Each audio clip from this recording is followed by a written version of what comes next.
in this video, I'm going to cover one of my favorite ways to optimize my day-to-day coding workflow, and that's by using Git Worktrees with Claude. So typically, if you're working with Claude, you'll open a session, give it a task, review it, and continue to iterate until that task is completed. But what are you doing when your LLM is actively thinking and working? Sometimes it can feel like you're just twiddling your thumbs waiting for something else to do. But if you look at your backlog, chances are there's several tasks that aren't actually dependent on one another. So there's no reason that one task has to finish before you start the next. But if you open two terminals and you run Claude Code in both, you do get to work on both tasks, but you'll quickly realize that just makes a mess. When two agents are in the same working directory, they read and write to the same files. So as each agent is working, the code is changing right in front of them, and they have no idea why or how, and all of a sudden everything just breaks. So what's actually the solution here? Well, it's not a change in Claude Code or any other LLM that you're working with, but it's a change in how you're using GitHub. A Git repository has two things: the object store, which has all your commits, all your history, all your branches, and then the working tree, which are the files that you actually see on disk when you open your editor, meaning the files that are on your machine. Normally these are coupled. One repo, one working tree. You check out a branch, your files change to match that branch, and you can only be on one branch at a time in one directory on your computer. But Git Worktrees are how you decouple them. So you still have one object store. So you have one repo, one Git directory, one history, but now you have multiple working trees. And each working tree is a separate directory on your computer, checked out to a different branch. So it's completely independent at the file level. And changes in one working tree do not affect any other. You can think of it this way: your main repo is the source of truth, and a worktree is like a satellite. It's a separate checkout of the same repo on a different branch in a different folder. So they share the same history and they share the same remotes, but they don't share files on your computer storage. So as each agent builds out its own feature that it's tasked with, it's not affecting any other. Now let's walk through how to actually do this in practice. So first we're going to use the Git CLI to create and manage worktrees. So navigate into a directory that has an active Git repo. So I'm currently in my AI agent project, and we're just going to type in Git worktree list. And this is going to list out all of the work trees that you have associated with this repository. Now you can see I already have some work trees connected here.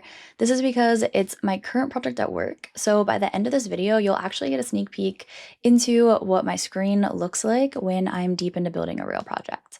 But if you're following along, you won't have any work trees here. It'll just return main. So let's make your first one. But before we make your first one, I'm just going to give some additional context of what we're actually typing in here. So when I ask Git worktree list, it returns every worktree that's connected to my current repository, and this is the directory that that code is on my machine. So each of these directories are where the files live for each corresponding worktree. And then here you can see each of these are the branches that are associated with each worktree. So you can see here, as we talked about earlier, each worktree does have its own directory on your local machine, because as it's building out a feature, it's going to be able to update those local files for the specific branch and not interact with other agents that are working in different directories.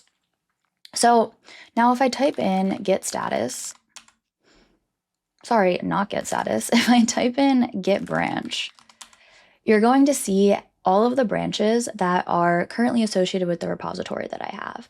So everything that's teal is actually a branch that is open, but in a different directory with a different worktree. And here in this directory, I have main open as my branch.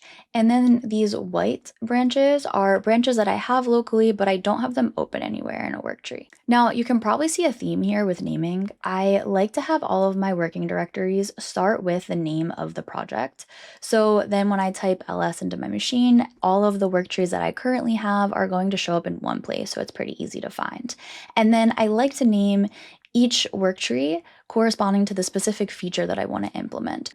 So that way, when I'm working with multiple terminals open and I'm working on multiple features at once, I'm not going to get confused what's happening where. And I'm also going to remember the exact feature that I'm working on and make sure that that feature doesn't overlap with any of the work that I'm doing on another branch. And then once that feature is done, I'm going to be able to commit that work and then merge it to either your staging branch or your main branch or whatever workflow you have set up. Now, that's just how I like to name things. Obviously, you can name this however you want. This is just a method that I found was really helpful. Now that we've gone over that, it's time to actually create your first work tree. So in your directory, you're going to type in Git Worktree add. Now we're going to go back one directory because you want to get out of this project. So now you have a whole nother folder that's being created, just back one directory so they don't overlap. So I'll name it AI agent. And for this work tree, we're just going to implement a new endpoint. So I'll make it endpoint. And now we're going to create a new branch. So if I do -b and I'll do new endpoint. And then I'm going to specify what branch I want to create this branch off of. So I currently work with and staging, and I'm updating staging right now. So I'm just going to make this. So I'm just going to make this branch off of my staging branch. So we'll do origin-staging. If you're currently working with just a main branch, you can do origin/main. And now you can see it's preparing the work tree, it created a new branch, and it's set to track against my staging branch. And the head is now at the last commit that I had to my staging branch. So now we can type again, get status. Sorry, not get status, I keep doing that. We're gonna type in get branch, and here you can see I have a new branch created. So this is my new endpoint, and it's teal because it's connected to a new work tree that I just created. So if I type in get work tree list, we should be able to see this new work tree as part of the list. And you can see it here, the AI agent endpoint. Now let's walk through an example of actually using these work trees in practice so you can get a feel of what an optimized workflow look like and how you can adjust your current coding workflow.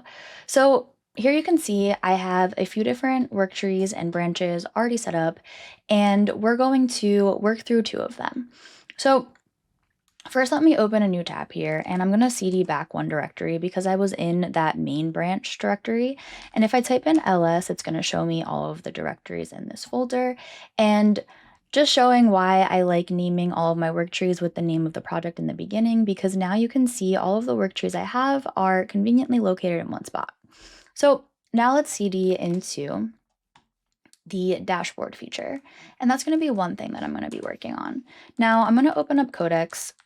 I've recently been using Codex a lot more often than Claude. It's going to work exactly the same if you're using Claude. Either way, your preferred LLM here. And now I opened up my Codex session within my dashboard creation work tree. Now, I already pre-wrote out what step I wanted to add in to this feature, just so you didn't have to watch me type this all out because it's pretty long. But basically, it's just adding in the capability for this dashboard to interact with DeFi Llama. So that's the next feature that I'm adding into this dashboard. And since this is a backend update, I know that it's not going to affect the other feature that I'm going to be working on in my next work tree, which we'll go over in a second.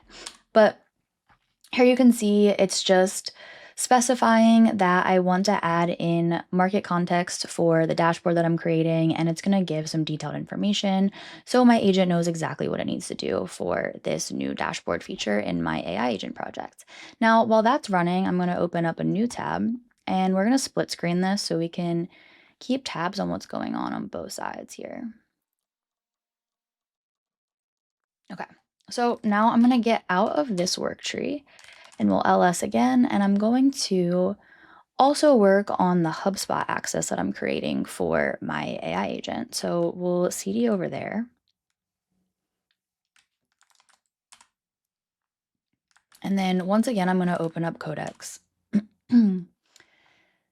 Now here you can see why I like to name the directories the same as the feature that I'm implementing, because you can see in this terminal it's labeled HubSpot access and this terminal is labeled dashboard creation. So now here's a good example of why you want to make sure you're always reading what Codex or Claude or whoever is prompting you to do next, because now this is saying to switch to a new branch for just DeFi Llama, which I want this to actually be part of the dashboard that I'm creating and have this all in one branch and one feature.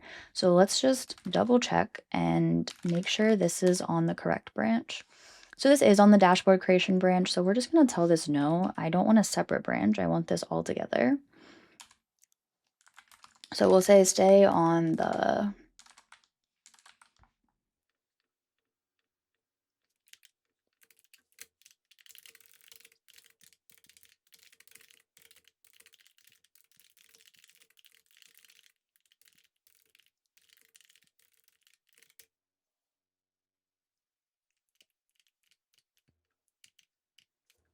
Okay, so now we have our dashboard working on our left side. And then here I'm going to work on updating the UI for the HubSpot access of this agent. Now I already have this running locally, so I'm actually going to pull this up. And this I ran locally directly from this AI agent HubSpot access directory. So I know that this is connected to my HubSpot access branch and this HubSpot access worktree. So as I update on this side, my UI is going to update. So one of the simple changes that I want to make here is just adding a select all or unselect all box in the HubSpot card. So we're just going to add that.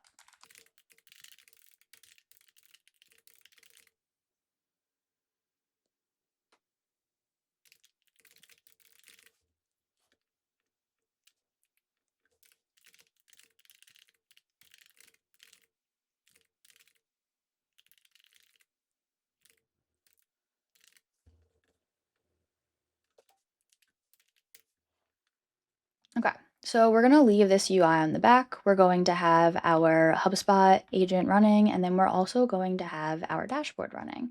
So usually, if I have both of those running and I still have some time left, I'll probably switch over to another branch and start working on that too.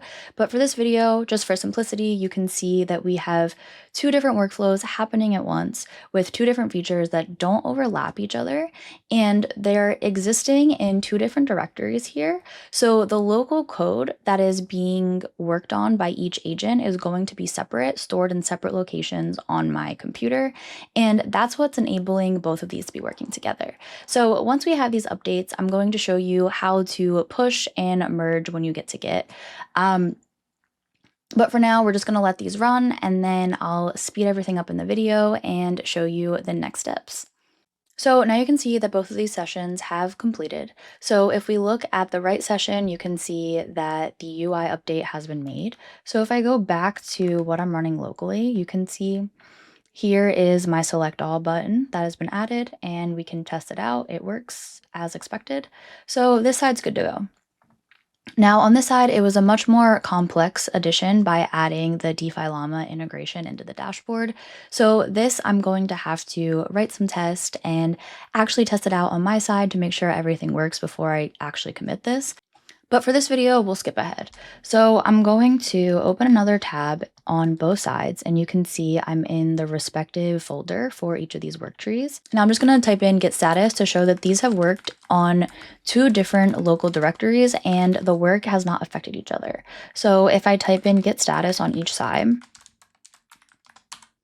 you can see the updates are very different. So on the left, we have mainly all backend updates working with our PHP files. And then on the right, we have our front-end updates with our HTML, CSS files. So that's what it looks like with GitHub. And if I commit this change,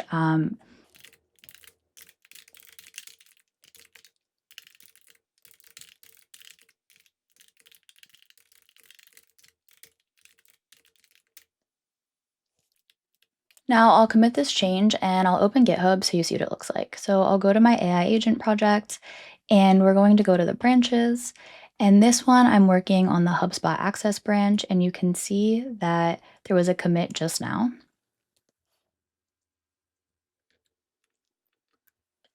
And I'm working with my staging environment, so I'm just going to make a PR to staging and be able to merge this new update. And you can see each of these are working on their own branch, and you'll be able to merge each feature into its next branch once you commit and push to GitHub.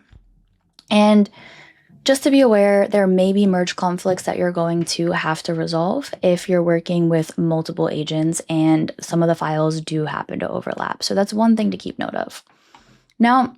Now that you're able to see an example workflow in action, let's talk about some more advanced patterns when using worktrees with Claude or Codex. So first we'll start with the MD file in workspaces. So with Claude, you have a root CLAUDE.md. With Codex, you're going to have an agents.md. So let's just show an example here. I'm going to open my code and I have my agents.md file for this project to work with Codex. And you can see that it just defines additional instructions about this project to be able to give it as context for the LLM that I'm working with. So because this exists, this means that the project context is automatically available in every single worktree that you set up without any extra setup. So one MD file for agent context is going to benefit all of the agents that you have running in multiple sessions. But where this gets interesting is you can add a worktree specific MD file for tasks that need additional context. So you just create another Claude.md or agents.md if you're working with Codex in the worktree root with additional context. And this gives scoped context for scoped work when you're working with a specific feature in a worktree. Now, the next pattern is my favorite one, which is agent versus agent comparison. In my opinion, the most useful worktree pattern is actually not parallelism, but comparison with multiple agents. So how this works is you give two agents the exact same task in two separate worktrees. So you review both outputs and you pick the better one and discard the other. This is really useful for architecture decisions where there are multiple valid approaches and you want to see both implemented before committing to a final design. So this essentially gives you a free architecture exploration because the cost of exploring two approaches is not double the time in this case. It's the same time with half the opportunity cost. Now, the next pattern I'm going to talk about is using tmux with your agent. So if you run multiple agents regularly, tmux is worth learning. It lets you create named sessions for each worktree, detach and reattach without losing the agent's context. And you can see all of the active sessions at a glance. So let me go over the basic setup. I'll navigate back to my terminal and you can check to see if you have tmux on your computer here. If you don't, you can just install with brew install tmux, and you'll be good to go. Now, we're going to create a named session for each of these workflows. So we'll do tmux, new session, and then we're going to name the session. So we'll name this one HubSpot. And then you're going to specify where you want this session to exist based off of the current directory that you're in. So I'm currently in my AI agent directory. I want it to exist within the AI agent HubSpot access directory. So I'm going to do -c, and we're going to go back and then do AI agent.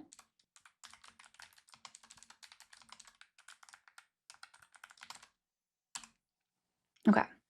So now you can see it auto-created a persistent session here inside my AI agent HubSpot access. So now if I go back to my AI agent directory, I can type in tmux ls, and that's going to show me all of my active sessions and whether it's attached or detached. So now with this running, your agent sessions persist even if you close the terminal. So you can check in on any agent at any time. And this is a setup that I'm moving towards in my day-to-day workflow. So you have a named tmux session per worktree, each with its own Claude Code instance and each on its own task. Now let's just recap when to use a worktree and when not to. So I'll use a worktree if there are two or more tasks that I want to do today that don't share the same file. Or if the task is risky enough that I want to see two different approaches before actually committing to one. Then again, I'll use a worktree. Now, if a single task spans the whole code base, then I'd recommend just sticking to a single session that day. And if the task is more of an exploratory task, then again, I'd say keep it to a single session and let the agent be able to roam throughout the code base. But overall, Worktrees have helped me optimize my daily workflow and just become a lot more efficient. So I hope it helps you as much as it's helped me.